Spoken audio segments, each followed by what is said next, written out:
अगर मैं इस मोटर के फंक्शन की बात करूं तो इसका फंक्शन हमारे जो एयर कंडीशनर में है वो बहुत ही ज़्यादा इम्पोर्टेंट है। अगर मैं कहूँगा ना कि इन्वर्टर एसी की जो हमारी डीसी मोटर होती है वो बैकबोन होती है, तो मेरा कहना ये गलत नहीं होगा। उसकी वजह यह है कि अगर हमारी आउटडोर की फ़ैन मोटर नहीं लगी होगी तो हमारा कंप्रेसर ज़्यादा से ज़्यादा 2 या 3 मिनट चलेगा और 2-3 मिनट के बाद ट्रिप कर जाएगा। ट्रिप क्यों करेगा? हीटअप होने की वजह से वो ट्रिप कर जाएगा, क्योंकि जब मोटर नहीं लगी होगी तो उसकी जो कंडेंसर की हॉटनेस है, कंडेंसर की जो गर्मी है वो एग्जॉस्ट नहीं हो सकेगी। ये सिर्फ कंडेंसर को ठंडा रखने के लिए मोटर लगाई जाती है आउटडोर में, फ़ैन मोटर, कंप्रेसर कंडेंसर को ठंडा रखने के लिए। और जब हम मोटर ही हमारी ख़राब हो जाएगी, मोटर ही नहीं लगी होगी, तो हमारा जो कंडेंसर है ओवर हीट हो जाएगा, कंप्रेसर है वो ओवर हीट हो जाएगा और जो हमारा जो रेफ्रिजरेटर है, जो एयर कंडीशनर है, वो ट्रिपिंग प्रॉब्लम स्टार्ट कर देगा, जिसकी वजह से मोटर बहुत ही ज़्यादा इंपॉर्टेंट है। इसलिए इसको चेक करने का तरीका कंप्लीट आपको इस वीडियो में मिलेगा। वीडियो कंप्लीट देखिएगा ताकि इस मोटर को चेक करना आपको अच्छी तरीके से आ सके। इसलिए अस्सलाम वालेकुम फ्रेंड, उम्मीद करता हूँ आप खैर वफ़ियत से होंगे। हाज़िर हैं आपकी खिदमत में बेहतरीन वीडियो के साथ और न्यू टॉपिक के साथ। उम्मीद करूँगा कि आपको ये मेरी वीडियो पसंद आएगी। अगर पसंद आए तो चैनल को सब्सक्राइब ज़रूर कीजिएगा, कमेंट सेक्शन में अपनी राय का इज़हार भी कीजिएगा। आज की जो मेरी वीडियो है वो है आउटडोर में जो डीसी फ़ैन मोटर लगी होती है उसके बारे में आपको जितनी भी मेरे पास इंफॉर्मेशन है आपके साथ शेयर करने की कोशिश करूंगा और आपको समझाने की कोशिश करूंगा कि जो आउटडोर में डीसी फ़ैन मोटर आती है उसको चेक करने का तरीका क्या होता है। अगर वो ख़राब हो जाए तो हमारे एसी में कौन सा एरर आता है, क्योंकि पहले जो आउटडोर में फ़ैन मोटर्स आती थी वो एसी मोटर आती थी, लेकिन आजकल जो आउटडोर में मोटर वगैरह आ रही हैं वो डीसी मोटर आ रही हैं। एसी मोटर तो ख़राब होती ही नहीं थी, लेकिन जो डीसी मोटर है हमारी वो काफ़ी ज़्यादा ख़राब हो रही हैं। उनके ख़राब होने का ख़तरा बहुत ज़्यादा होता है और उनमें बहुत ज़्यादा कंप्लेन आ जाती है। इसलिए इसको चेक करने का तरीका हमें आना चाहिए और इसको जांचने का तरीका हमें आना चाहिए, ताकि हमारे लिए एक बहुत बड़ी आसानी हो जाएगी। जब हम डीसी मोटर को चेक करना सीख लेंगे तो हमारे लिए जो सबसे बड़ा एडवांटेज है वो ये होगा कि जब हमें कोई कस्टमर कंप्लेन करता है कि सर जी हमारे एसी में एरर आ रहा है, तो हम जाके देखते हैं तो उसके आउटडोर की फ़ैन मोटर नहीं चल रही होती। तो उसको जब हम जाके देखेंगे तो हमें ट्रेस करना हमारे लिए बहुत ही ईजी होगा। जब किस वक्त हमारे लिए ईजी होगा? जब हमें उसको चेक करने का पता होगा। डीसी मोटर को डिजिटल मीटर की मदद से चेक करने का पता होगा। इस वीडियो में मैं आपको बताऊंगा कि डिजिटल मीटर की मदद से आप डीसी मोटर को किस तरह चेक कर सकते हैं। फ़र्ज़ करें हमें कस्टमर कंप्लेन करता है कि सर मेरा एसी वर्किंग नहीं कर रहा, तो हम सबसे पहले कस्टमर के घर जाएंगे, चेक करेंगे। अगर हम देखते हैं उसकी आउटडोर की फ़ैन मोटर स्टार्ट नहीं हो रही होती, चल नहीं रही होती, तो हम सबसे पहले उसकी आउटडोर की जो फ़ैन मोटर होती है उसको मीटर की मदद से चेक करेंगे। अगर तो वो मोटर ख़राब होगी तो हमें पूरा एसी नहीं खोलना पड़ेगा, हम सिर्फ़ और सिर्फ काइंडली 2 मोटर के पेज खोलेंगे और मोटर बाहर आ जाएगी। मोटर को मार्केट से परचेज़ करके अपने एसी में लगाएंगे, हमारा एसी चलने के काबिल हो जाएगा। अगर हमारी मोटर सही होती है, हम डिजिटल मीटर की मदद से चेक करते हैं और मोटर हमारी ओके होती है, तो हम इसका पीसीबी बोर्ड खोलेंगे, हमें मोटर खोलने की ज़रूरत ही नहीं पड़ेगी। क्योंकि जब मोटर खोलना होता है तो मोटर खोलने के लिए पूरा आउटडोर हमें खोलना पड़ता है। इसलिए हमारे लिए ये बहुत ही ज़्यादा आसानी हो जाएगी जब हमें आउटडोर की फ़ैन मोटर चेक करने का मुकम्मल प्रोसेस आ जाएगा। आज की इस वीडियो में मैं आपको बताऊंगा कि डिजिटल फ़ैन मोटर को किस तरह चेक करते हैं। चलें लैब में लेके चलता हूं और उधर जाके आपको बताता हूं कि डिजिटल मीटर की मदद से आप अपने आउटडोर की डीसी मोटर को किस तरह चेक कर सकते हैं। चलें, ये आपके लिए मैं लैब,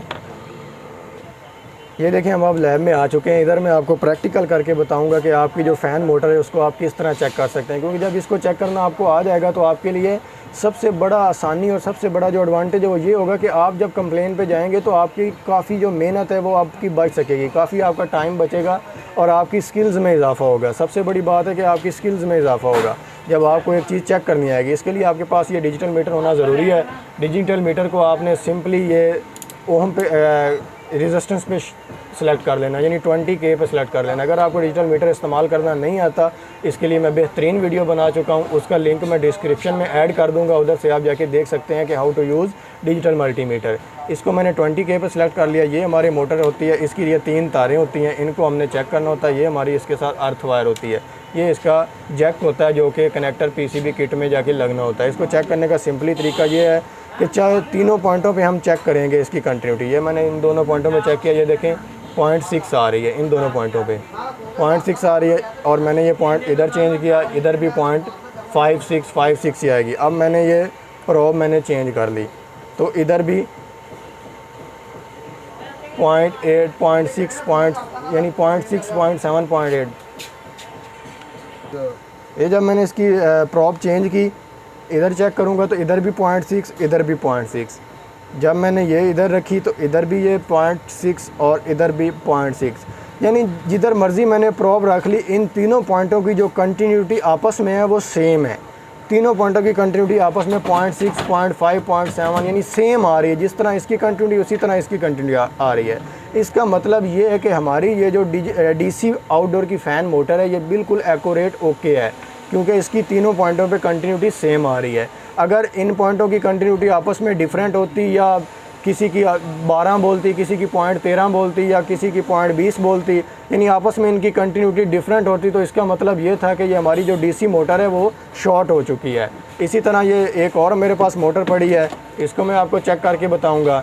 इसका ये सिंपली जैक हमारे पास है, 3 तारें हैं इसकी, ये देखें। इसको उसी तरह चेक करेंगे हम। एक मैंने इधर प्रॉब रखी, एक इधर रखी, 0.6 मीटर पे शो हो गया।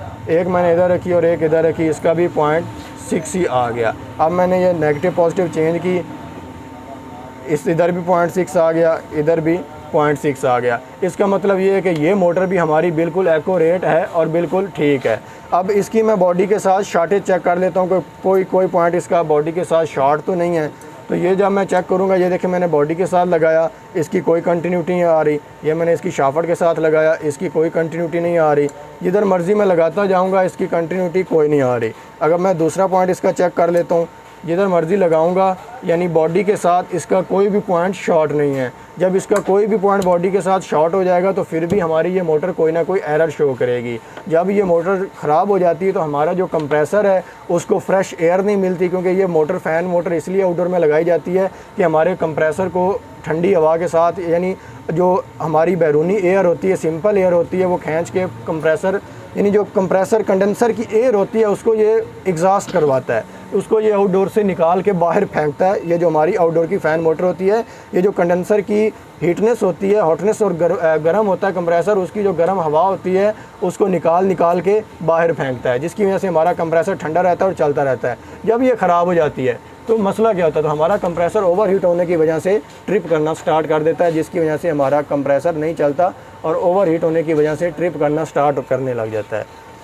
यही हमारा ये डीसी मोटर का फंक्शन था, इसको चेक करने का प्रोसेस था, क्योंकि जब हम इसे चेक करना सीख जाएंगे तो हमारी मेहनत भी बच जाएगी, हमारा टाइम भी बच जाएगा, हमारी स्किल्स में भी इजाफा हो जाएगा, और हमें जब चेक करना आ जाएगी तो हमारे एक किस्म का हुनर में भी कुछ इजाफा हो गया। इसलिए इसको चेक करना हर टेक्नीशियन को आना चाहिए, क्योंकि जब वो किसी कंप्लेंट पे जाते हैं तो इस मोटर को खोलने के लिए आपको पूरा आउटडोर खोलना पड़ता है, बजाय इसके कि आप पहले पूरा आउटडोर खोलें, इसको चेक करें, इसकी कंटिन्यूटी डिजिटल मीटर की मदद से चेक करें और सिंपली जो फॉल्ट है उसको सॉल्व करें, बजाय इसके कि जो चीज़ ख़राब ही नहीं आप उसे उतारें।